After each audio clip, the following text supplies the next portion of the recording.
boa noite, pessoal que está chegando. Vamos aqui aguardar o Instagram entregar aqui para mais pessoas. Boa noite, Elane Rodrigues, sua linda, tudo bem? Saudades de você. Olha só, meu convidado já está aqui, tá? Gente, o de hoje foi tão corrido que, olha, eu vou nem falar sobre isso.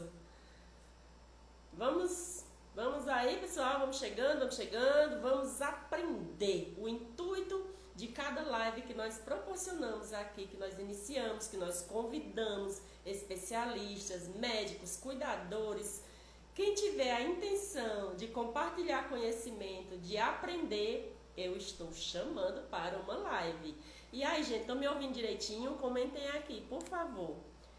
Vamos convidar pessoas, vamos compartilhar, clica aqui nesse aviãozinho para o Instagram entregar para mais pessoas, porque eu considero o tema de Alzheimer sempre muito importante, porque é a doença do século, não é, gente? É o boom que todos nós estamos suscetíveis, não é verdade? Então, sem muita enrolação, já vou convidar, já vou chamar o meu convidado, que ele está aqui, porque ele é um homem muitíssimo ocupado e ele não pode perder tempo, tá? A todos, boa noite, sejam bem-vindos, boa noite, Diário de Cuidador de Bordo, bem-vindo, Maurício, bem-vindo. Gente, olha só, eu gostaria que vocês prestassem bastante atenção no que o doutor vai falar, é um geriatra, tá? O doutor Marco Baran, que vai conversar conosco hoje, é uma honra para mim, né, ele ter aceitado. E assim, no final, nós vamos estar reservando ali 5 minutinhos para ir respondendo algumas dúvidas e perguntas de vocês. Sabemos que o Alzheimer é sempre uma doença que sempre vai deixar uma pergunta sem resposta, não é verdade? Mas tudo bem, vamos buscar sempre o melhor e a melhor forma de cuidar. Então, sem mais delongas, eu vou convidar aqui o Dr. Marco para ele. Vamos lá. Vamos compartilhar aí, pessoal. Só, já deu certo. Olá, boa noite. Boa noite, Marco, tudo bem? Tudo bem, graças a Deus, e com você? Tudo ótimo. Bastante corrido, né? Bastante calor, mas estamos aqui na luta, firmes e fortes. Primeiramente, o meu muito obrigada por o doutor ter aceitado esse convite dessa cuidadora que vos fala, que está todos os dias buscando uma forma de cuidar melhor e de passar para as colegas uma forma mais leve de cuidar do idoso com Alzheimer. Então, muitíssimo obrigada, que nós possamos aprender mais nessa noite, tá? Então, eu gostaria nesse primeiro momento que o doutor se apresentasse para quem não conhece ainda, apesar de que muitos eu acho que já conhecem, porque o doutor está ali nas redes sociais todos os dias trazendo informações importantes para nós. Então, muitíssimo obrigada e se apresente, por favor, doutor. Obrigado, Celeda. Eu fico muito feliz do convite, porque apesar de ter tanta gente boa lidando com isso, falando sempre sobre isso, eu tenho a grata surpresa de ser, né, preferido por várias pessoas aí, você é uma delas, eu fico muito, muito grato. Para quem não me conhece, eu sou Marco Baran, sou geriatra. Eu tenho aí uma experiência de 12 anos e pouco lidando com idoso, né? E lido com idoso tanto em hospital, em consultório, em domicílio, né? E a gente pega os mais variados desafios, né? Pega o idoso desde a fase inicial de uma perda de funcionalidade, uma perda de uma capacidade cognitiva mais leve, até aquele paciente com a fase mais avançada de uma demência, com a dependência total, né? Então, a gente vê que os cuidados eles são bem complexos em todas as fases, mas principalmente quando a pessoa já não se governa mais, já não tem autonomia, é o que mais gera desafio, né? E geralmente essa fase é a fase que as pessoas têm mais dúvidas, ficam mais angustiadas, ficam mais preocupadas, ficam com medo de cometer erros até por negligência, né? Então é aí que é o nosso papel de orientar e aconselhar as pessoas a respeito disso. É verdade, doutor. O doutor mora onde? É no Rio? Não, ou é não, eu moro em Santa Catarina. É nordestino? Não, Santa Catarina. Ah, Santa Catarina, entendi. Porque o doutor teve recentemente no Rio, né? Com o nosso colega lá, que eu fiz uma live com ele, ele é brilhante. Então, eu achei, será que ele mora no Rio? Não, eu eu adoro o Rio de Janeiro, um lugar maravilhoso, um povo muito feliz, muito alegre, mas eu tive lá para alguns compromissos profissionais e aproveitei para dar um abraço nele, porque afinal de contas é uma pessoa sensacional. Eu falo para ele que é muito bom quando a gente é fã dos nossos amigos, né? Eu sou fã dele, então eu fiz questão de ir lá dar um abraço nele. Nossa, isso é verdade, doutor. Eu sou um chiclete. Quando eu vejo um profissional, gente, da área da saúde, se doando assim de uma forma tão íntegra e tão desarmada para cuidar da vida de um idoso, que é a nossa população mais suscetível, mais vulnerável, nossa, eu fico extremamente feliz e emocionada. Então, eu sou um chicletinho, grudo ali, estou ali todos os dias buscando aprender, porque de fato é o que me move, sabe? Já eu sou cearense, né? Sou cearense, tem 6 anos que eu moro em São Paulo, e foi só aqui em São Paulo que eu tive abri a minha mente para o novo, que eu tive o primeiro contato aí, realmente, de fato, para cuidar de um idoso com Alzheimer. E foi aí também que eu despertei, doutor, que ainda existe muita falta de conhecimento do todo. É do familiar que não está preparado, são dos profissionais da saúde que não tem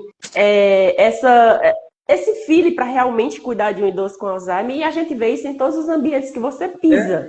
É no ambiente hospitalar, porque vamos dizer assim, a saúde de um todo, ele está ali preparado para cuidar do todo. Mas, assim, na hora de internar um idoso com Alzheimer, a conduta, ela precisa ser diferente, porque o idoso com Alzheimer não vai aceitar ser puncionado de forma sem ter uma agitação, sem ter uma revida. Ele não vai aceitar entrar no tubo para fazer certos tipos de exame. Então, assim, a nossa conduta enquanto pessoa já começa a ser diferente dali, não é, doutor? Porque existe uma especificidade diferente ali. E eu percebo que tem ainda muitas pessoas que não têm esse preparo para lidar. E é justamente aí onde nós, ou eu, o doutor e tantas outras cuidadoras que estão aqui, médicos, especialistas, entramos, que é justamente para fazer essa ponte. Porque tem situações que necessita de realizar aquela intervenção, aquele procedimento, e nós que temos esse entendimento através da acolhida, da humanização, entender o próximo passo, estamos ali para auxiliar. E dessa forma, doutor, eu acredito que nós precisamos e devemos ainda temos um caminho enorme para trilhar pela frente, porque o doutor concorda comigo que ainda existe essa deficiência de pessoas, de fato, entender ali pelo menos um pouquinho sobre a doença do Alzheimer, que é um boom hoje, né, tanto de idosos que tem nas famílias diagnosticados, sem contar com os que não estão diagnosticados ainda. Sim, com certeza. Com o aumento da expectativa de vida, a gente vai ver muitos casos ainda, ainda vai ter um acréscimo bem importante, né?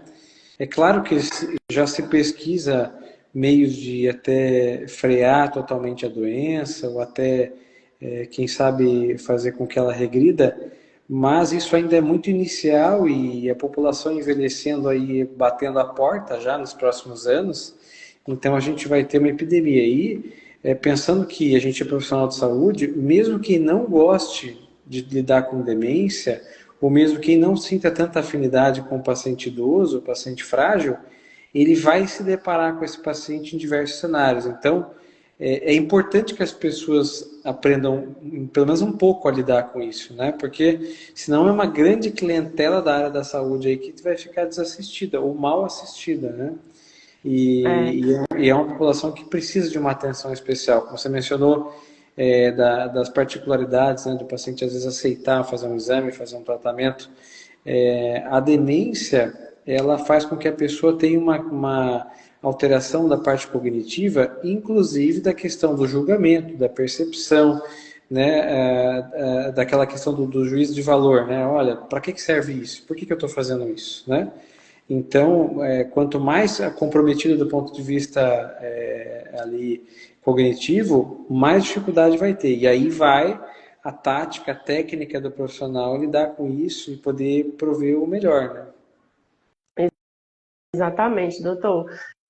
No seu consultório, ou aonde o doutor atende, em rede pública, privada, a demanda que chega para o doutor, a partir da doença do Alzheimer ali para o diagnóstico, o doutor percebe que, na minha concepção, e os estudos apontam, é que uma porcentagem maior é de mulher diagnosticada com Alzheimer. E uma parte menor de homem é com outras patologias, tipo derrame, AVC, AVS, essa parte aí que não é propriamente a demência. Para o doutor, chega assim, que o doutor chega a diferenciar, por exemplo, num dia tendo duas mulheres ali com Alzheimer, não chega nenhum homem. No outro dia chega 5 mulheres com Alzheimer e 2 homens. Existe essa forma do doutor realmente perceber que existe? Por que nós mulheres somos mais suscetíveis a ter Alzheimer? Olha, existe uma questão, em primeiro lugar, num viés de seleção. Vamos dizer assim, as mulheres vivem mais. Então, isso já é um ponto que faz com que elas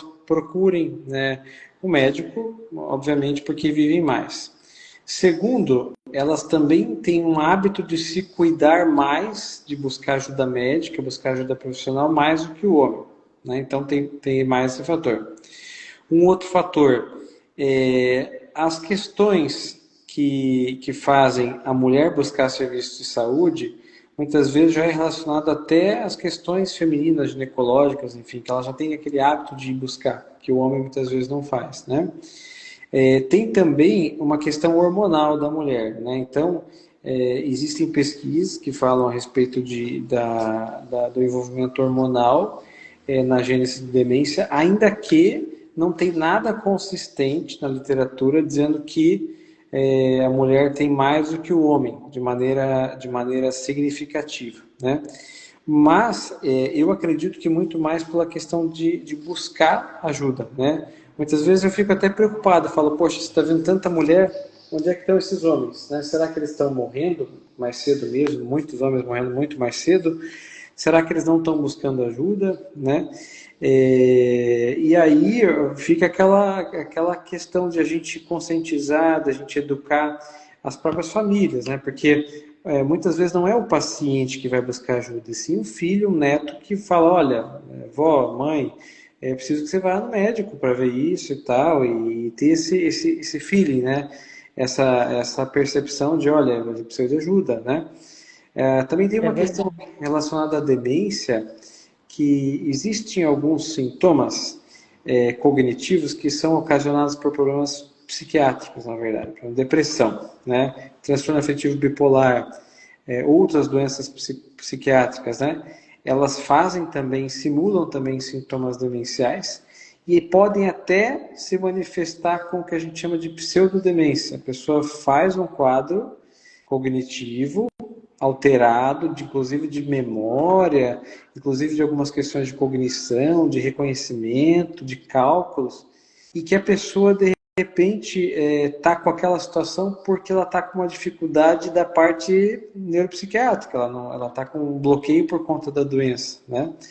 Então, aí tem também essa avaliação que precisa ser feita. Muitas vezes o paciente vem no consultório e me fala, olha, estou com problema de memória e tal, ou o familiar, que é o acompanhante, e eu falo, olha, não tem a menor condição da gente avaliar isso profundamente antes da gente equilibrar melhor a questão psiquiátrica, né? Então, assim, tem várias questões envolvidas e aí a gente tem que, às vezes, separar o joio do trigo. Como que a gente sabe, né? Ou se a pessoa tiver, vamos supor, demência e depressão, como que você faz para saber? A história da doença, como que manifestou, quando que começou, quais foram os primeiros sintomas, o que veio depois, e aí você consegue diferenciar, né? Mas a grande questão é que às vezes as coisas vêm misturadas, daí você não sabe. É verdade, nosso doutor falou agora algo muito importante. Gente, quem está aqui assistindo, olha só, a importância de você buscar ajuda médica. Você percebeu que o seu idoso que você cuida, o seu familiar, está tendo esses altos e baixos, esses desvaneios, essa mudança no comportamento, na sua irritabilidade, na forma de se expressar. Então, busca ajuda, pelo amor de Deus. Por quê? Às vezes você já vai julgando sem você nem saber nada da medicina e pode ser, você, tá com demência, tá com Alzheimer, de repente olha só, uma depressão. Eu também estou lendo bastante sobre isso e existe muito esses diagnósticos que vem dizendo que Alzheimer, quando vai se estudar a fundo, existe ali uma depressão que não foi tratada e que já foi ali diagnosticada com Alzheimer e de fato se torna até às vezes mais difícil, né, o diagnóstico ali na hora e o tratamento também. Por quê? Já se vem há muito tempo dizendo que é uma doença neurodegenerativa, quando na realidade é uma doença Sim, psicológica, psiquiátrica, como o doutor bem falou, não é verdade? sim. Olha só, quem está aqui na live é a Sônia, né, que é sua parceira aí, sou super fã da Sônia, ela está aqui. Boa noite, Sônia. Seja bem-vinda, gente. HP, Juliana, Sandro Leite, Andresa, Bispo, Leda Silva, Danile Doliver, minha parceira, que vamos estar lançando um evento, minha irmã Antônia, Elane, gente, sejam todos bem-vindos. Vamos compartilhando aí, vamos aprender. Olha só, o Diário de um Cuidador de Bordo colocou. Verdade, pois o cuidado com o idoso diagnosticado com o quadro de demência não é algo apenas do cuidado em casa, pois essa assistência se amplia desde a entrada no sistema de saúde, e não concluiu mais porque ficou grande, mas é de fato, é isso mesmo. Por exemplo, a Sônia colocou, parabéns pela live, estamos aqui, ligadinhos, aprendendo sempre. É sim, Sônia. Danilo colocou, até o déficit de vitaminas, principalmente do complexo B, problemas metabólicos e tiroides são problemas que confundem o diagnóstico. Olha só, todo mundo antenado aqui contribuindo. E vamos sim, vamos sugar ao máximo. Olha só, doutor, a minha mãe, né, eu sou cearense, em outubro eu estive no Ceará. Só que tem mais ou menos uns 2 anos que eu não fiquei 2 anos sem visitá-la.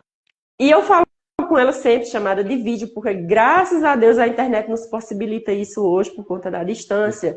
E eu comecei a perceber os declínios cognitivos dela. Então, quando você conhece o idoso, você percebe um esquecimento aqui, a troca de nome ali, algo que ela está falando, esquece, para no meio e não retorna, depois começa a perguntar quem é você. E aí eu vim percebendo, e a minha irmã também passando para mim, eu disse, caramba, será se é Alzheimer? E assim, quando eu cheguei na minha casa, que quando eu cheguei, o impacto foi grande. Por quê? De cara, ela ficou apática, ela não fez a festa que ela fazia sempre, apática, como se fosse uma outra pessoa que tivesse chegado. Aí eu, oi mãe, tudo bem? Há quanto tempo? Ó, sou sua filha, fui me apresentando para trazer, para resgatar aquela memória, e foi aí que ela foi interagindo mais. Nossa, há quanto tempo, que saudade!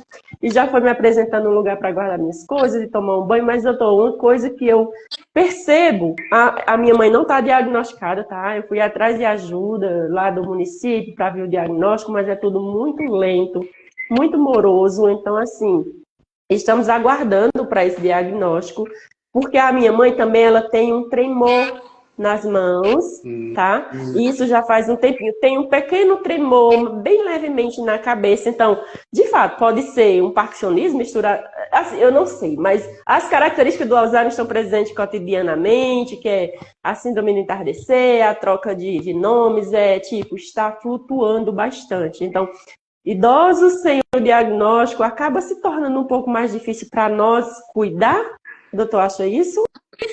Na verdade, assim, a falta de diagnóstico é um grande desafio porque a gente muitas vezes está lidando com situações que não tem nem ideia. Porém, uma coisa que eu vejo muitas vezes é diagnóstico mal feito também, sabe? Muitas vezes alguém se apressa para dar um diagnóstico, não tem o menor critério clínico para fazer isso. E o diagnóstico, a gente sabe que muitas das vezes as pessoas têm uma dificuldade grande de questionar ele, né? Não do ponto de vista de ficar fazendo julgamento sobre quem deu o diagnóstico, mas sim de, olha, será que é isso mesmo, né? Será que acertaram? Será que pensaram em tudo isso, né? E aí você rotula o paciente, ele tem isso e ninguém tem coragem mais de mexer, né? Isso acontece muito. Então, às vezes, um diagnóstico ruim, mal feito, ele é pior para o paciente do que a falta do diagnóstico. Mas é claro que a situação ideal é que todo mundo tenha o diagnóstico, e esse diagnóstico seja bem feito, tudo dentro dos critérios. Nem sempre, é o que eu falo às vezes para familiar, para acompanhante, nem sempre é possível fazer o diagnóstico com uma certeza extrema, uma certeza muito alta, né? A gente fala que medicina não é área exata, então nem sempre a gente consegue fazer um cálculo, né, preciso de que a pessoa tem isso ou aquilo, mas a gente faz uma aproximação. Olha, a pessoa parece ter tal coisa por isso, por isso, por isso, por isso, né? Então, e para isso é importante ter um acompanhamento, um relato da pessoa que conhece bem aquele paciente. Porque sem isso, você não consegue estabelecer um nexo causal, uma relação temporal entre os sintomas, né? E às vezes vai lá um filho, um neto, um parente, um cuidador folguista, que nunca nem viu direito aquela pessoa, não sabe como é que é o histórico, pouco vai contribuir. E a gente, apesar das pessoas acharem que a gente pede tomografia e ressonância para fazer diagnóstico, na verdade a gente pede esses exames mais para excluir algumas situações do que para dar o diagnóstico, né? Então, que bom se uma ressonância, uma tomografia desse diagnóstico de tudo, né? Mas no caso de demência é mais para a gente dizer o que não tem para dizer o que tem, né? E o diagnóstico é essencialmente clínico, porém depende do relato, depende da história clínica, de como que se desenvolveu. Exatamente. Isso é muito importante. Eu até assisti o doutor Daniel Queiroga, não sei se o doutor segue ou assiste. Ele fala que nessas horas, gente, a família, quem acompanha, tem que estar ali todo mundo juntinho, porque esse histórico vai ser responsável em grande parte para o diagnóstico. Por quê? Relatos de um cuidador que já está ali há algum tempo e percebe que só está aumentando em detalhes, vai ser detalhes mesmo que a medicina, né, vai pegar ali para juntar e juntamente com os exames que eles vão fazer, com os testes, enfim, vai facilitar esse diagnóstico. Por isso que a gente não deve negligenciar nada. Não ache bobagem que o idoso tá de um jeito hoje, de um jeito amanhã. Isso é velhice, isso tá caducando. Na minha terra fala bastante isso, tá? Então, assim, não negligencie isso, porque isso são fatores de extrema importância na hora que você vai levar esse idoso no médico, para que o médico possa analisar e, a partir dali, investigar, já tendo boa parte daquele diagnóstico, vamos dizer, daqueles relatos para ajudar no diagnóstico. Então, é muito importante, na hora de ir no médico, vai alguém que conhece, alguém que convive, alguém que sabe como ele era e como ele está, porque vai ajudar bastante nesse diagnóstico, não é mesmo, doutor? E eu separei aqui, ó, umas perguntinhas para a gente ir mais assertivas, né? Por favor, cuidadoras, vão anotando qualquer dúvida aí, tá? E vamos compartilhar, gente, porque isso é muito importante, tá? Estudar sobre o Alzheimer hoje facilita muito o nosso cuidado. Tem algumas profissionais, doutor, que eu até fico assim, nossa, como que uma pessoa fala isso? Acho que não é importante estudar sobre Alzheimer, acho que não é importante fazer nada com o idoso com Alzheimer, apenas tem que deixar ele preso numa cama para ele dormir, tomar remédio e tomar banho. Se ele anda, ele dá trabalho. Se você vai fazer uma estimulação cognitiva, é bobagem, para que vai fazer isso se ele está com demência? Gente, nada quando você vai cuidar de vida é bobagem, nada é desnecessário. Tudo e qualquer coisa que você fizer para contribuir, para corroborar, para melhoria, para aquele idoso estar em interação, seja qual nível seja, é importante. Então, vamos aprender o próximo passo, qual será? Muitas das vezes a gente precisa fazer... Hoje eu realizo uma técnica para o banho que amanhã pode não dar certo, amanhã é outra. Então, a gente está em constante aprendizado, facilita e muito a nossa vida, a vida do idoso, a vida do familiar e a vida do todo, né, que gera em torno dessa vida. Então, olha só, quais os primeiros sinais, doutor, de Alzheimer e como diferenciar o esquecimento comum de um esquecimento com Alzheimer? Por exemplo, eu ando bem esquecido. Nossa, eu coloquei isso em algum lugar e aí eu preciso fazer uma análise para encontrar. E eu acredito que muitas pessoas, eu acho que todo mundo, hora ou outra, esquece algum evento onde colocou algo. E como diferenciar, de fato, quando isso é um esquecimento normal do dia a dia ou já é um esquecimento aí de uma doença neurodegenerativa, sejando ela agora qual seja? Esquecimento, primeiro conceito, esquecimento nunca é normal, alguma coisa está errada, né? Seja demência ou não seja, né? Por exemplo, às vezes a gente tem esquecimento, falando aqui da gente mais jovem, né, com a cabeça um pouco melhor, né, mais produtivo. Às vezes a gente está esquecido porque a gente está cansado, porque a gente não está dormindo o suficiente, porque a gente não está se hidratando direito, porque a gente não está tendo os nutrientes que precisa totalmente, porque a gente Nossa, está com uma coisa bem moderna agora, dependência de tela, rede social, né? Isso gera muito problema neuropsiquiátrico, né? Até de problema de memória, porque é bombardeio de informação, né? Então não tem quem não fique com a cabeça meio ruim, né? Problemas de ansiedade, depressão. Então, isso aí a gente já toma como base que não é normal esquecer, né? Mas quando que é mais anormal ainda esquecer? Quando que é mais complexo, que é mais grave? Quando que eu separo uma pessoa com esquecimento mais normal, vamos dizer assim, de uma pessoa que tem demência? É quando a pessoa tem uma queda da funcionalidade. Essa palavra, função, né? Como assim, doutor? Como assim função? A pessoa, por exemplo, ela é, vamos supor que eu sou cuidadora de idosos, né? Então sabe dar banho, sabe administrar medicação, sabe fazer toda a rotina. De repente, começa a não dominar mais uma técnica que dominava super bem, né? Ah, esqueci como é que dá banho, esqueci como é que tira da cama, esqueci.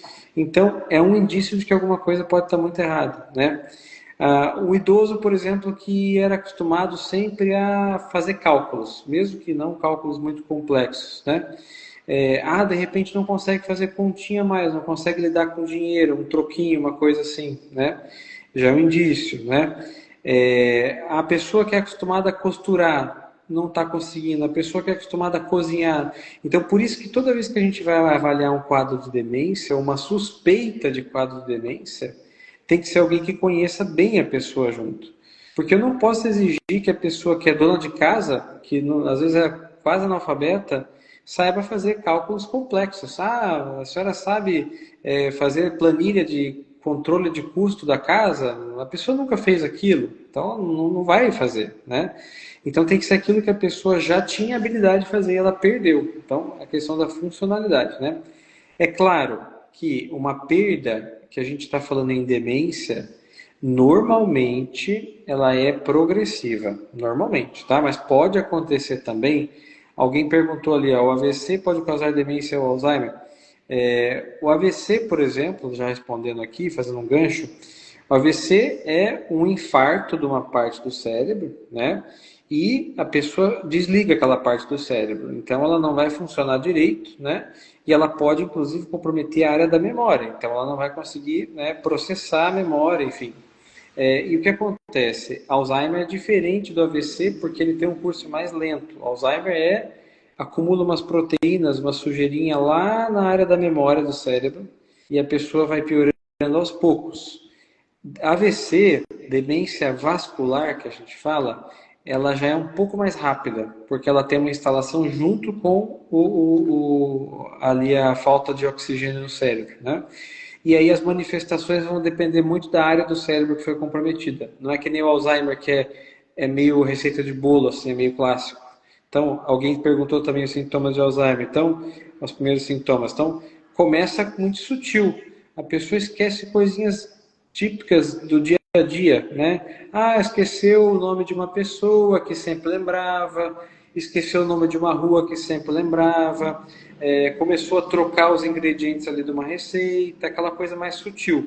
E por isso é tão difícil fazer o diagnóstico do Alzheimer inicial. A pessoa pergunta para mim, doutor, quantas pessoas você conhece no consultório que vão com Alzheimer no começo? Eu falo, olha, é bem poucos, porque assim, alguém tem que estar muito atento ali do lado para dizer, ó, esse cara aqui não está normal, né? Pegar lá no começo. Geralmente a gente pega na fase moderada para grave. E muito mais até moderada para grave, porque às vezes a pessoa tem uma dificuldade de aceitação, né? Tanto o paciente quanto o familiar, o cuidador. Não, esse fulano aqui não está com Alzheimer de jeito nenhum, mas na verdade é uma negação, né? Então, porque a pessoa pode não saber dar um nome, um diagnóstico, quem dá diagnóstico é médico, mas a pessoa tem como suspeitar, o cuidador tem como falar, ó, esse cara está com problema na memória, né?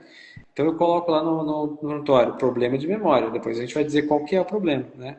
Mas tem que ter alguém que desconfie, que leve, porque a própria pessoa, qual é um sintoma que a pessoa não tem no início do Alzheimer? É alteração da grave de cognição. A pessoa não vai sair falando loucura, assim, eu sou, sei lá, eu lembro uma vez que eu tinha um paciente que tinha um delírio de que ele era, sei lá, dono de 80 países, né? Então ele tinha esse delírio e tal, mas isso assim não acontece no começo, isso acontece depois. Aí é fácil de dizer que a pessoa tem alguma coisa, né? Então, mas teria sido muito mais legal se tivesse trazido a pessoa no começo. E eu sei que não é fácil, né? Então a gente está lidando com uma doença que ela é progressiva, que é Alzheimer. Por que a gente fala tanto? Porque a doença é a demência mais comum, né? Então ela é progressiva. Esquece primeiro coisinhas do dia a dia, depois vai esquecendo coisas mais complexas, depois vai esquecendo as coisas mais antigas. E por último, lá na frente, a pessoa esquece as coisas lá da história mais remota, né? Então por isso que às vezes a pessoa não sabe nem o que comeu meia hora atrás, mas lembra coisa de 50 anos atrás, né? Porque Isso mesmo. essa é o sintoma da doença. A idosa que eu estou assistindo ela agora, tem o quê? Tem 1 ano e meio, ela tem 2 anos de diagnóstico. Então, assim, ela está numa fase, doutor, que ela ainda consegue fazer pagamentos pelo computador, mas tem horas que ela não sabe nem ligar o computador. E aí ela acaba de ligar para o filho dela, desliga, aí quando eu dou as costas, ela liga novamente e fala: ô filho, eu não falei contigo que tem 2 dias. Então, Essa história é muito comum. Até, não sei se vocês já viram, desculpa te interromper, não pode. aquela história do idoso falar que não fez cocô, não foi no banheiro, né?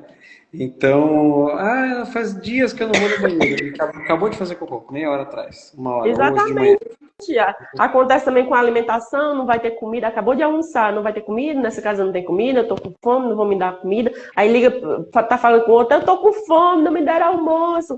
E aí, olha só, gente, são esses pontos, tá? Que você tem que sim que se atentar. E isso não começa assim, não vai começar hoje a acontecer tudo isso, não. Isso vai começando a acontecer com sutileza, e aí se você realmente não tiver esse olhar de percepção, você vai deixando passar. Esquecimento é normal. Tá no meio de uma conversa e não sabe o que estava falando. Isso é e é muito característico, porque eu estou aqui falando com o doutor de um evento que nós vamos amanhã e tal. Não sabe mais o que estava falando ou dá continuidade. O pagamento do mês que ele sempre faz, todo dia 20 paga isso, todo dia 15 paga aquilo. Isso 40 anos, e de uma hora para outra deixa passando essa data, não se lembra, vai ficando para lá, e tem um compromisso, uma reunião, e depois alguém só liga: por que você não foi? Mas para onde? Então, assim, são esses fatores, gente, que a gente precisa ir dando essa atenção. A outra idosa que eu assistia, que ela faleceu, a filha demorou 5 anos para aceitar o diagnóstico, doutor. Então, assim, isso prejudica e muito, não é verdade? Isso prejudica, gente. Prejudica o idoso, prejudica o andar ali, porque nós sabemos que quanto mais cedo é diagnosticado, a gente tem os tratamentos aí, não vai melhorar, não vai recuperar, mas a progressão, daqui a pouco tem uma pergunta sobre isso, então nem vou falar muito isso, mas ela demorou 5 anos e aí depois ela ficou se culpando, enfim. Eu acredito que é um contexto, olha só, eu adentro em muitas famílias que têm essa dificuldade de aceitação, mas eu, enquanto cuidadora, que estudo bastante, estou sempre em constante aprendizado, eu chamo a família, sabe, doutor? Eu me posiciono do seguinte fato: olha, se você aceitar agora, se você for buscar um especialista e direcionar como deve ser feito, vai ser melhor para você, melhor para ele, melhor para o todo. Porque a doença está ali e não é você não aceitando que você vai estar ajudando. Muito pelo contrário, você vai estar contribuindo para que a evolução seja mais rápida. E isso, infelizmente, não são todas as cuidadoras que têm esse discernimento, esse entendimento de acolher a família, chamar para junto e direcionar, porque eu pego muitos idosos, doutor, que a família está mais adoecida do que o idoso que está ali com o Alzheimer. Por quê? Porque não sabe lidar, por aceitação, por vergonha da sociedade, porque imagina uma pessoa que era culta, viajada, influência em várias línguas, agora está com uma doença neurodegenerativa. Para a família aquilo é doído, é dolorido, então elas têm essa dificuldade de aceitação e acaba prejudicando. Eu estou na qualidade de cuidadora e de familiar, porque para mim doeu quando eu vi a minha mãe daquele jeito. E dói até hoje, situações que eu estava com a minha irmã outro dia falando, e vi passando atrás da minha irmã, a minha mãe saiu do banheiro sem roupa. Minha mãe, em sã consciência, jamais faria isso. E sabe, eu senti aqui um aperto no coração. Eu disse, gente, como assim? Que doença é essa?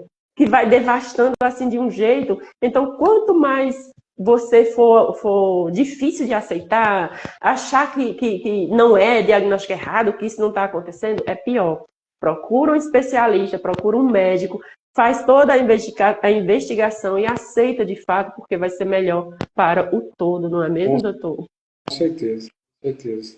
A aceitação, ela envolve até a gente diminuir o nosso preconceito sobre isso, né? Porque, afinal de contas, não é porque a gente finge que um problema não existe que ele deixa de existir, né? Então, é, você tem que encarar e encarando e tratando da maneira correta, vai ter menos sofrimento para todo mundo, porque não costuma ser um tipo de doença que mata muito rápido, a pessoa fica vários piorando cada vez mais, né? É isso E mesmo, eu falo muito, doutor. Alzheimer não é o fim, não é verdade? não, Não é não porque é. o doutor deu o diagnóstico da minha mãe hoje que ela vai morrer amanhã, daqui a um mês, não é o fim, é o início de uma nova vida, novas técnicas, novas possibilidades, levar a vida de forma diferente. Se você não tiver esse entendimento, você só piora. Com certeza, com certeza. E aí, olha só, após o diagnóstico, quais são os primeiros passos que a família deve tomar para cuidar daquele idoso? Apesar das dificuldades, da não aceitação, mas algo precisa ser feito, né, doutor? Recebeu o diagnóstico? O que é a medicina, enquanto doutor, vai orientar a família, direcionar assim, nesse sentido, daqui em diante? Olha, tem várias questões. A pessoa que está com demência, ela já está começando a perder a capacidade de tomar decisões, de autonomia, né? Então, como ela está ficando vulnerável, a gente vai ter que ir progressivamente tirando as funções de banco, de pagamento de conta, de assinar contrato, em alguma Dirigir. dirigir, porque assim a pessoa fica inimputável, né? Ela fica sem as faculdades mentais preservadas, e aí quem assume isso naturalmente é quem é o parente mais próximo, né? Outra questão é ordenar a vida da pessoa para que ela tenha menos estresse possível. Ah, se a pessoa costumava fazer serviço doméstico, quem sabe deixar alguma coisa só porque a pessoa gosta, mas tem que ter alguém ali para ajudar, para fazer. Não dá para esperar que a pessoa viva sozinha e faça tudo sozinha e cozinhe sozinha, porque isso é até perigoso, né? Tirar os riscos dentro de casa, então tomar cuidado com obstáculo, com objetos que a pessoa possa se machucar. Dependendo do nível neuropsiquiátrico, se tiver com uma parte cognitiva muito alterada, às vezes acontece, né, meio no começo, às vezes ter que tirar, esconder até algum objeto mais perigoso, né? A pessoa às vezes pode ter algum tipo de alucinação, enfim, pode se machucar.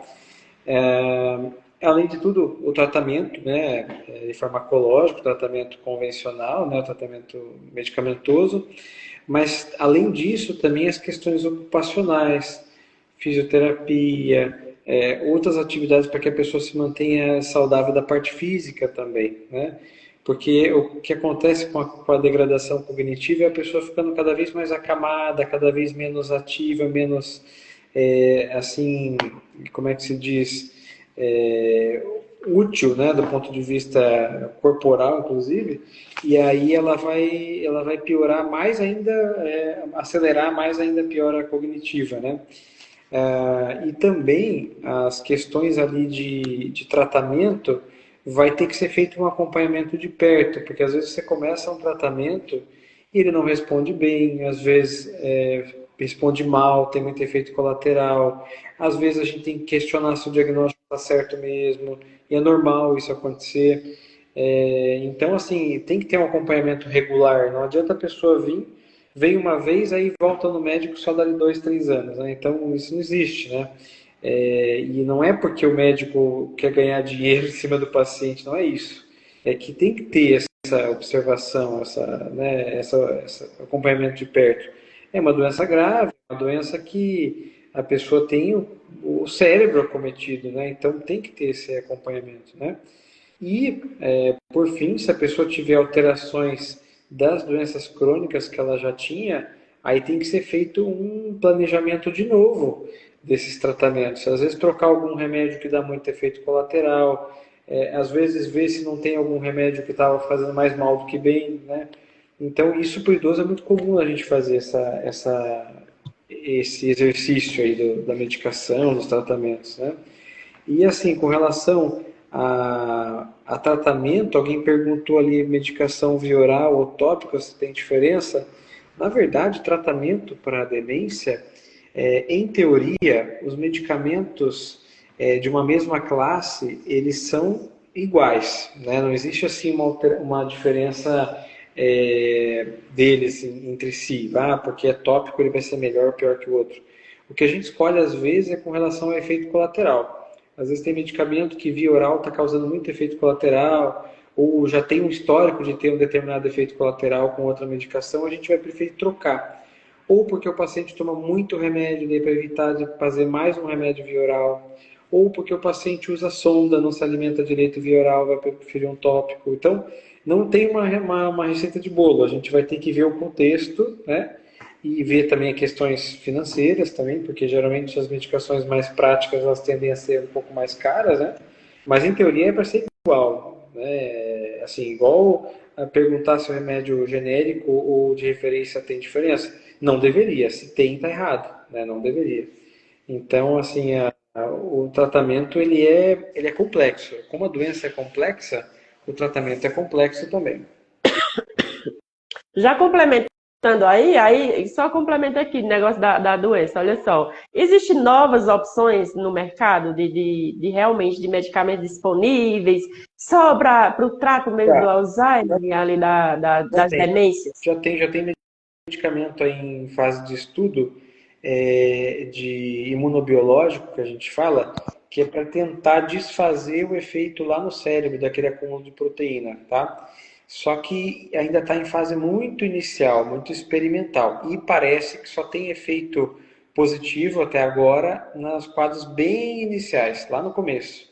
Aí entra de novo naquela nossa ideia ali. Esses pacientes que estão bem no início da doença, dificilmente eles vêm procurar ajuda, né? Deveriam, mas não vêm, né? Às vezes nem eles percebem, porque a pessoa está se governando bem ainda. Então, ela demora para perceber. Então, assim, eu acho bem complexo pensar em tratar com esses remédios justamente por conta disso. Além de questão de custo, de acessibilidade, enfim, tudo isso, né? Então, eu acho que em breve a gente vai ter coisa muito promissora, mas por agora ainda é muito problemático por conta dessas questões, sabe? É, é verdade. A gente fica, né, apreensiva, torcendo de que de fato fosse algo mais Quer evolutivo, resolver? acontecesse com mais velocidade, mas é como, né, a medicina, a ciência fala que, gente, é o cérebro. Não é qualquer coisa que vai ultrapassar ali. Já pensou se tudo que você ingerisse fosse para o cérebro? Acho que o mundo estava realmente capotado, literalmente, né? Então, olha só. Como lidar com as alterações do comportamento, agressividade e agitação, doutor? Eu não posso falar porque eu já sei como é que eu faço e eu ensino isso bastante, mas vocês, enquanto médico, enquanto doutor, Marco, geriatra, que vai ali dar o diagnóstico para a família, nesse momento, o doutor já prepara a família para essa situação aqui, desse comportamento que vai mudar, que ele vai ficar agressivo. Como é que vocês agem nesse momento? Normalmente eu deixo essa queixa chegar naturalmente, né? Por quê? Porque, Uhum.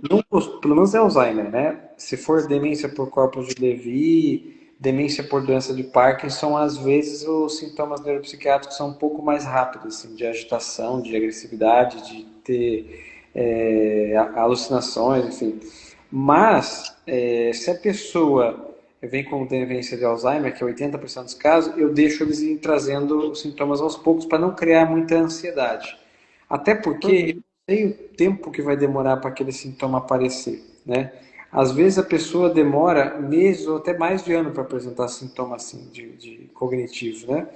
E aí a gente vai colocar a pessoa numa ansiedade, o morador numa ansiedade, né? O cuidador, perdão, numa ansiedade. E aí o que acontece? Eu abordo como a mesma coisa dos problemas psiquiátricos normalmente, né? olha, fulano tá calmo, tá tranquilo, tá um pouquinho mais nervoso, né? Por quê? Porque as pessoas às vezes acham que é normal também aquilo. Ah, é normal ficar nervoso. Não, pelo amor de Deus. Apesar de o cuidador sofrer bastante, quem sofre mais é o próprio paciente que está nervoso, que está agitado, né? Pode parecer óbvio, mas as pessoas não pensam assim. Ela acha que ele só está me amolando, ele é chato mesmo. Não, ele está sofrendo, né? Então, e o tratamento começa não com remédio, mas primeira coisa, ver o que está ocasionando algum possível mal-estar na pessoa. Será que a pessoa está com alguma dor, está com uma posição inadequada? Será que a pessoa está fazendo xixi, está fazendo cocô? Será que a pessoa está. Alguma coisa ali está incomodando, né? Uma ferida, uma coisa. Se você não acha nada, daí sim que você vai pensar em ajustar tratamento medicamentoso, enfim, colocar medicamento para a hora da crise e tudo aquilo que a gente conhece. Mas se a gente não resolver a causa, a gente não resolve o problema efetivamente. E outra coisa é, o paciente ele tem que ter no cuidador e ou no familiar uma pessoa de referência, uma pessoa de confiança para tranquilidade, né, para tranquilizar ela mesmo. Eu cansei de ver casos de paciente que quando o cuidador querido da pessoa estava fora, a pessoa agitava, daí chegava o cuidador, a pessoa acalmava. Poxa, não é remédio que vai resolver essa questão, né? Então, às vezes a gente até pode chumbar o paciente de remédio, mas não vai resolver, né? Então, a Não, grande questão é, a gente está lidando com um cérebro doente, que está funcionando de maneira diferente. Então, a gente tem que entender esse cérebro e cuidar dele da forma que ele é, né? Se eu for medicalizar tudo, eu vou ficar louco e o paciente mais louco ainda, né? Então, exatamente. aí alguém perguntou de cannabis ali, né? Isso. Cannabis está sendo muito bem estudada para esses comportamentos aí da demência, né? Eu, inclusive, já fiz alguns cursos aí sobre cannabis. Gosto bastante do efeito, só que a gente não pode ter nenhum tipo de tratamento, quando está se falando em demência, como uma coisa salvadora da pátria que vai resolver tudo, né? Então, tudo é importante, né? Todo o contexto é importante. Mas em várias situações a cannabis é muito promissora, né? Principalmente o paciente que já tinha algum transtorno neuropsiquiátrico, ele já era depressivo, já era bipolar, já tinha alguma alteração neurológica, paciente de demência vascular, né, que já tinha também alguma lesão do sistema nervoso central, mas nada sozinho é muito promissor, é complexo, o tratamento é multifatorial, né? É sim, olha, doutor, o doutor anteriormente falou num ponto muito importante. Nós, cuidadores, nós somos ponte, nós somos luz. Então, assim, eu dou sempre o meu exemplo. No atendimento que eu estou, eu gosto de ser exemplo. A idosa que eu cuido, ela está numa irritabilidade que um carro que bate uma porta lá no fim da rua, ela já surta, já grita. Então, assim, ó, barulho para ela tem, assim, a sensibilidade de um jeito. E o que que eu faço enquanto cuidadora? Eu preciso entender que ali é uma doença que vai exigir algumas especificidades onde nós precisamos intervir de forma antecipadamente. Nós precisamos entender que se nós fizer algo que é para o nosso bem, porque nós gostamos, vai desgostar aquele idoso, ele vai ficar nervoso e agressivo. Quando nós percebe e conhece o idoso, que a gente vê um idoso com Alzheimer, senta, levanta, deita, vai na cozinha, vai na sala, fica irritado, agressivo, e chora, e surta, e grita, alguma coisa está acontecendo, não é do nada. Do nada ele ficou assim, não é do nada. Existe alguma coisa que nós precisamos investigar. Ele foi no banheiro? Principalmente quando é agudo, né?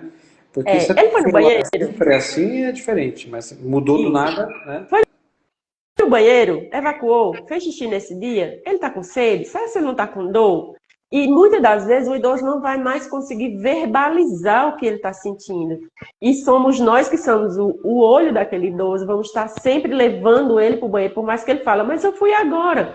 Leva novamente, tira a roupa, pedindo licença. Acolher é a melhor solução, porque ele vai estar ali irritado, ele não vai querer a ajuda de ninguém, mas só em você, ser essa pessoa calma, tranquila e acolhedora, isso já melhora e já temos um acesso mais aberto para aquele idoso. Então, a minha parceira, por exemplo, eu sempre gosto de usar exemplos assim, por exemplo. Existem coisas que a minha idosa não gosta que faça na casa dela. E a cuidadora gosta de fazer do jeito que ela gosta. Aí eu olho para ela e falo, você tem Alzheimer? Ela disse, não. Depois ela tem Alzheimer e a casa dela e ela gosta desse jeito e para mim tá tudo certo. Você quer passar um 24 horas no estresse ou você quer um plantão mais calmo e tranquilo? Eu prefiro calmo e tranquilo. Então eu vou fazer tudo de acordo com o que ela gosta. Claro, né, gente? Ela tem um Alzheimer e hora ou outra aquilo não vai importar. Mas o que eu puder e conseguir fazer para acolher e fazer do jeito que ela gosta, conforme ela gosta, é muito melhor. Então, nós, cuidadores, somos responsáveis, sim, por o andamento da qualidade de vida e dos comportamentos daquele idoso com Alzheimer. Quando nós sabemos acolher, intervir, estar direcionando ali o dia a dia para que de fato as coisas aconteçam, o banho, a higiene, a medicação, a hora de dormir, a alimentação, sempre no horário certinho, fazer um diário, fazer uma rotina, isso ajuda e muito. E eu tenho certeza que eu, enquanto cuidadora, se eu levo a minha assistida para o Dr. Marco, ele vai ficar ali uns 40 minutos, pelo menos, me ouvindo, porque eu vou levar o meu diário do idoso, eu relato o meu plantão inteiro. Eu tenho um parâmetro da minha idosa que um dia que ela está descompensada, eu já sei que tem algo acontecendo. A oximetria se sempre dá um padrão e de repente cai ou aumenta, tem algo errado. Se ela está irritada demais, sem se concentrar, algo está errado. Então, ele já vai ver no meu diário e vai possibilitar o que pode estar causando isso. Pode ser uma interação medicamentosa. Mudou algum remédio? Teve algum remédio a mais? Teve algum medicamento a mais? E isso nós precisamos observar quando nós levamos o nosso idoso no médico, que tem ou mudança de remédio ou acrescentar mais um, não é, doutor? Então, nós precisamos estar com esse olhar, porque alguns remédios, quando interagem, vai causar alucinação, irritabilidade, insônia, vômito. Então, tudo isso, gente, somos nós que vamos precisar estar observando, anotar no diário do idoso e estar mostrando na próxima consulta. Isso é muito importante. Uhum, com certeza. A gente não tem como opinar sobre alguém que a gente não conhece, né? Então, ou conhece bem ou não conhece. Não tem assim, eu acho, sabe? Uma coisa que me deixa triste de verdade, quando você pergunta uma coisa bem importante, a pessoa, eu acho. Não, peraí, não tem como você achar. Ou você sabe ou não sabe, não tem como eu acho. Então não sabe, né? Exatamente.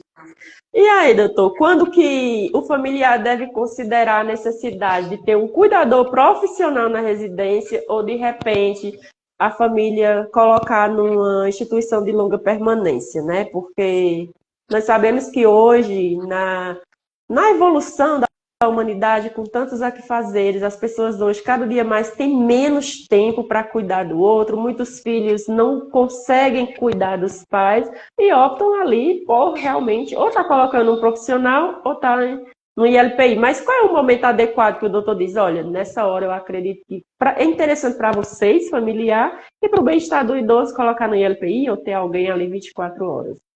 Olha, eu já tive a experiência de acompanhar idosos, que até já são falecidos, que eles decidiram por si só vender as coisas deles e morar numa LPI, né, de alto padrão, assim.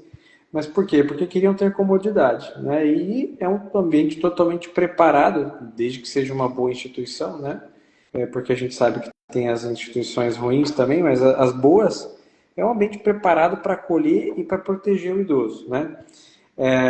O que acontece? Não existe uma fórmula mágica, uma receita de bolo, porém, a hora da pessoa ser cuidada de modo regular é quando a pessoa tem alguma perda das funcionalidades, né? Principalmente as funcionalidades que já estão se encaminhando para as básicas, né?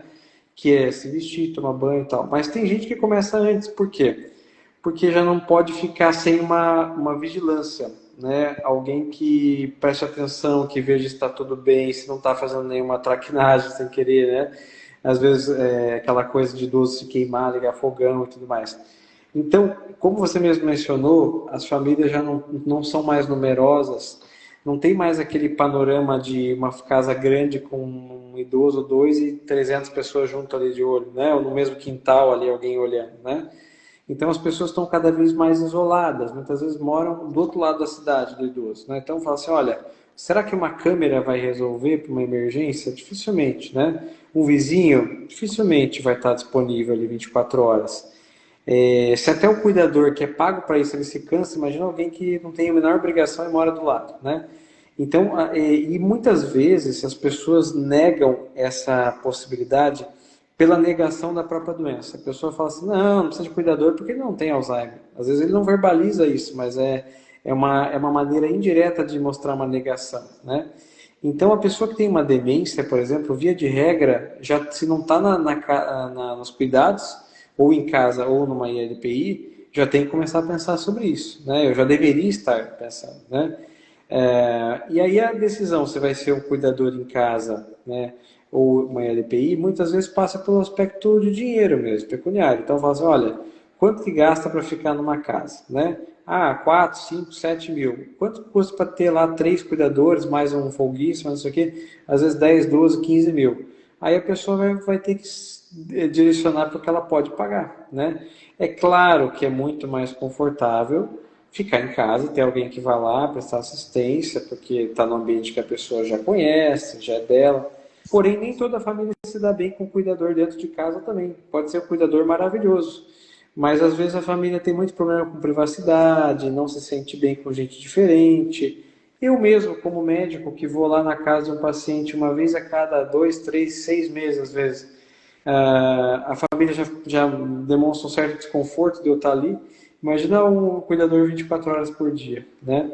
Então, e também a gente sabe que tem cuidadores e mais cuidadores. Muitos cuidadores são ótimos, são discretos, são éticos, são tudo. Mas tem cuidador que às vezes está naquela profissão ali, não sabe nem por quê, o que está fazendo ali, como o médico também tem, né? Muitas vezes a pessoa não tem o devido cuidado com a privacidade da família, né? Não tem o devido cuidado com o cuidado com as suas pertences. Então, aí às vezes a pessoa acaba preferindo a ILPI por conta disso. Então, depende muito das experiências que a família tem e já teve na família, né? Mas eu fico muito triste quando tenho negligência, que é do tipo, não, eu não vou colocar minha familiar numa casa de repouso porque ela não precisa, ela está super bem, olha aí, ela consegue ainda, sei lá, levantar um garfo, né? E também não vou colocar cuidador em casa porque é muito gasto, é besteira. É uma forma de maus tratos com o idoso isso aí, porque a pessoa não vai dar conta, ninguém humanamente, né, ninguém consegue dar conta de um idoso em casa sozinho, sem ajuda, sem uma escala, ou alguém para inverter, para fazer esse revezamento, né? Então, uma outra opção seria deixar num centro-dia, né? O idoso fica lá, passa o dia e vem para casa dormir. Isso às vezes funciona para alguns tipos de família que a pessoa às vezes fica mais tempo em casa, enfim. Mas não existe uma fórmula. Tem que entender muito bem o contexto daquela família, né? O que não pode também é ter sobrecarga do cuidador. A pessoa fica lá 2, 3, 4 plantões seguidos, a qualidade assistencial é zero, né? Ninguém é super-homem, não adianta. Não vou dizer que para quebrar um galho às vezes, mas não é o ideal, né? Então, o momento certo é o momento que a pessoa não se governa e está correndo riscos, para dizer assim, né? Exatamente. Olha só, gente. O que o doutor falou agora por último é tudo que eu estou falando todos os dias. Gente, é assim. Cuidar de um idoso com Alzheimer é difícil. É muito difícil. E chega um estágio do Alzheimer que tem dia que chega a ser insustentável para nós que conhecemos a evolução, a progressão, estamos ali lidando. Imagina para famílias que não têm estrutura, que não têm entendimento, que não têm paciência. Então, assim, cuidar de um idoso com Alzheimer envolve o todo. Temos que ter um olhar holístico do todo, da residência, quantas pessoas moram ali, qual é o próximo passo, o que é que nós vamos fazer para melhorar. É caro cuidar de idoso, e de idoso com Alzheimer ainda é mais caro, porque a mão de obra qualificada, especializada, tanto médico como fono, como físio, diariamente cuidador, quem demanda do conhecimento especializado é caro manter um idoso com Alzheimer, sim. Tem familiar que não pode? Tudo certo, então reúne a família e vamos entender como é que nós vamos cuidar. Mas se é um familiar que consegue custear ali, gente, busquem o melhor, busquem os melhores profissionais, porque tem muitos. Busquem nem que seja uma ILPI, que seja boa, que seja renomada, mas antes vai lá conhecer, entrevistar, olhar. estejam acompanhando de perto, porque ali é uma vida que está sendo entregue na mão de outras pessoas. Cuidadores, vocês vão entrar na residência do idoso, tenham ética.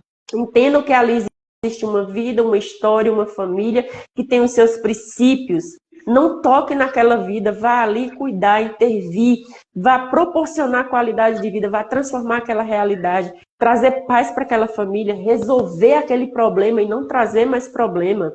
Seja ético, seja discreto, tenha uma postura profissional ética, não mexe no que é do idoso, não mexe no que é da família, deixe suas coisas no lugar certo, não deixa nada espalhado, não chega na casa do idoso sentando, colocando o pé no sofá, aquele idoso antigamente não gostava, hoje ele pode não se importar, mas ali tem uma história, ali tem uma família, e eu não canso nunca de bater nisso, porque para mim, doutor, levar leveza e qualidade de vida para esse contexto é o que me possibilita ser a profissional que eu sou hoje. Eu tenho fila de espera hoje, querendo que eu vá atender o seu ente, eu não consigo, porque quando eu assumo um paciente, eu vou com ele até o fim. Mas eu tenho os meus princípios e sei que aquela família e aquele idoso também tem um deles. Então, nós precisamos entender a dor do outro e saber como é que nós vamos tocar, de forma profissional, de forma leve e assertiva. Então, assim, cuidar de idoso com Alzheimer é difícil, doutor. É muito difícil. Chega a ser, assim, desafiador mesmo. Então, nós precisamos estar bem. A sobrecarga, nós vamos ficar desgastados, sim. Por isso que a gente não pode sair de um plantão de 24 e ir para outro de 12, depois, sem descansar, porque você vai adoecer. E daqui a pouco é você que vai estar buscando aí o doutor Marco para te auxiliar. Então, vamos ter essa noção do que de fato consigamos fazer. Acho que está travando. Travou um pouquinho. Travou um pouquinho, né? Mas é isso. Olha quanta informação, gente, nessa noite. Então, nós já estamos indo aqui para os momentos finais. Deixa eu ver se tem alguma pergunta. Ó, minha irmã entrou, tá aqui na live. Ela cuida da minha mãe hoje. Então, dentro da casa da minha mãe mora a minha mãe, a minha irmã com o marido e a filhinha de 10 anos. E a filhinha, nossa, ela já ajuda de um jeito que eu fico assim, às vezes, até meio ressentida, sabe? Achando, mas isso não deveria estar acontecendo, porque é apenas uma criança. Mas hoje nós precisamos chamar o todo mesmo, para todo mundo entender que ali tem uma doença que vai precisar da compreensão de todos mesmo. Então, é sobre isso. Deixa eu ver se tem mais alguma pergunta. Verdade, Leandro, nós como profissionais temos que fazer um checklist mental pelo idoso, sim, com certeza. Pronto, acho que foi respondida as perguntas todas. Então, olha só, doutor, estamos indo para os momentos finais. Eu gostaria que o doutor deixasse as considerações finais aqui. O que o doutor pode deixar de um conselho leve para a família, no caso, a minha família, que está ali com a minha mãe ainda sem diagnóstico, para os cuidadores, que somos pontes na vida dos idosos, independentemente de ter ou não Alzheimer, e enquanto pessoas mesmo, para nos cuidar e evitar aí possíveis doenças degenerativas.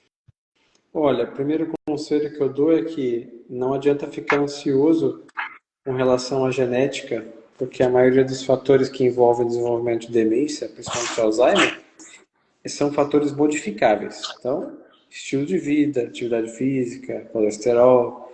Então, tenho paciente com Alzheimer na minha família, vou ter? Depende, o que você vai fazer para evitar? Você quer pagar o preço, né? Então, sem ansiedade, não adianta ter ansiedade, né? Tem que ter ação. Segundo, não é porque é uma doença grave que é uma doença impossível de lidar.